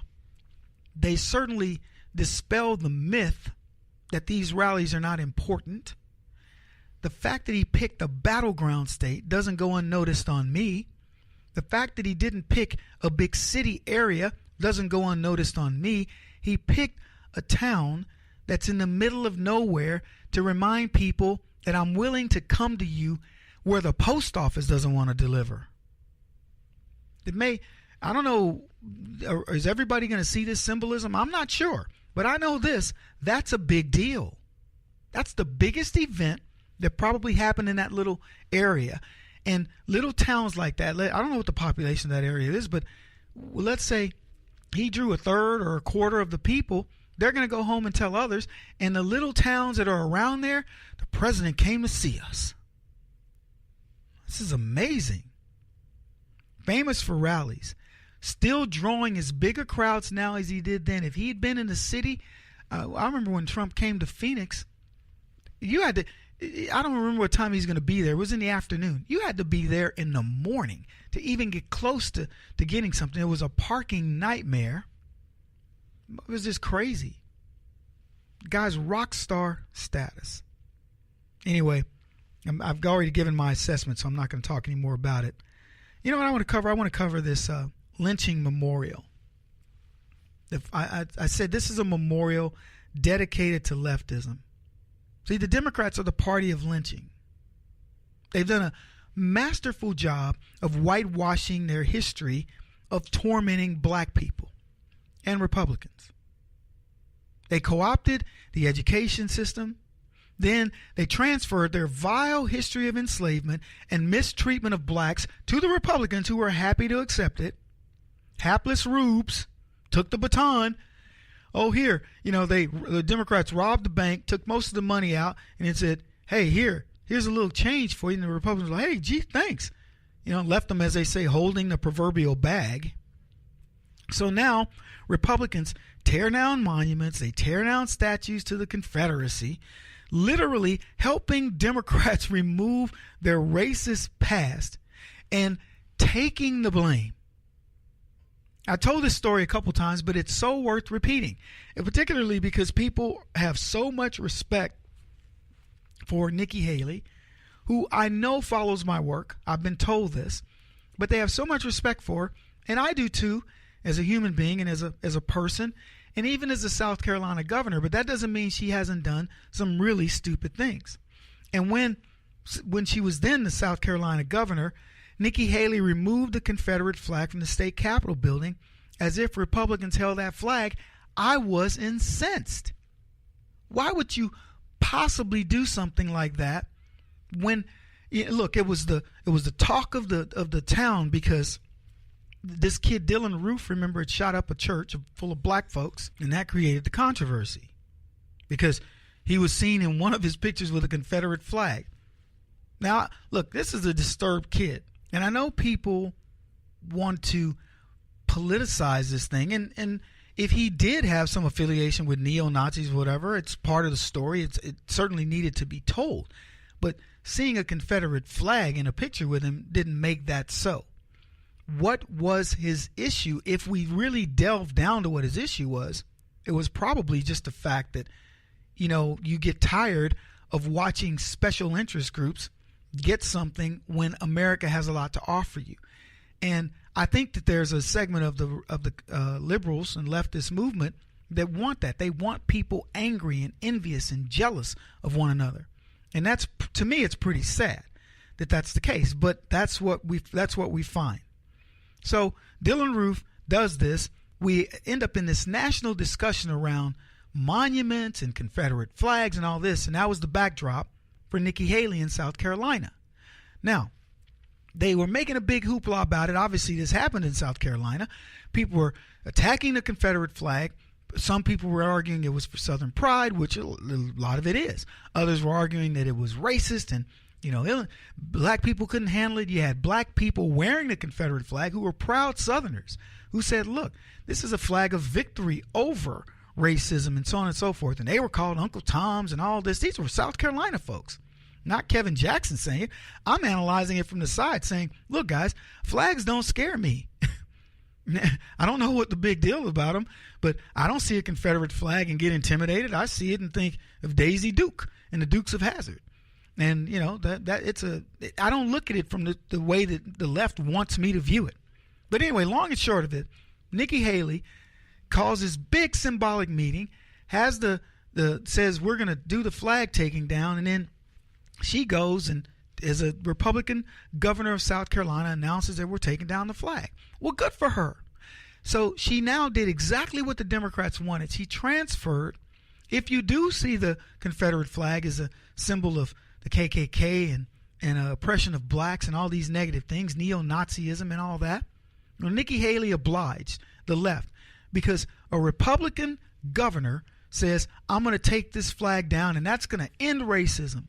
And I've said this before, and I'll say it again because there are a lot of new listeners. What Nikki Haley should have done was did all the pomp and circumstance leading up to the point of taking down that flag, then said, in honor of this, this memorial, this memorous event, or whatever you want to call it. What am I trying to say? You get what I'm saying. I can't think of the word, but the enormity of this event, whatever.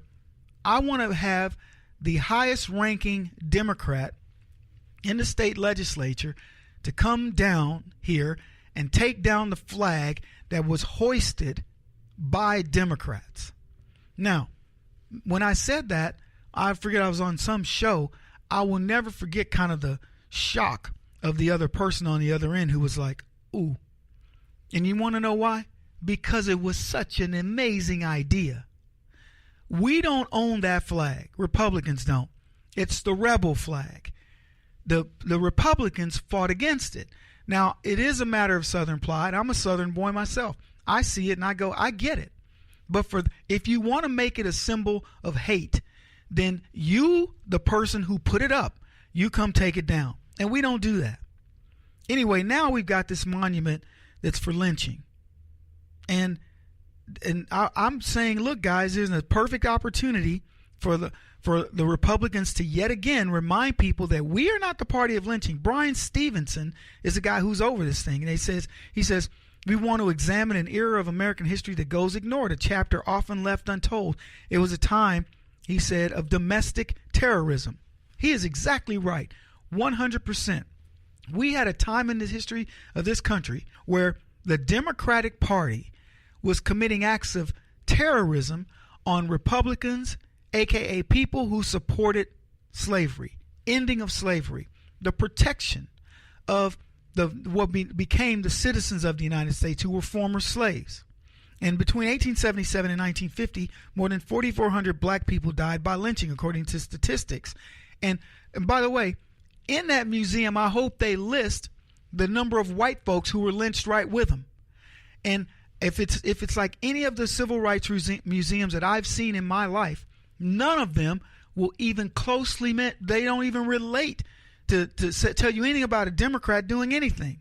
And this is yet again one of these supposed civil rights museums that's going to earn lots of money in the heart of D.C. And I think it is. I believe it's in D.C. I don't know where it is, to be honest with you.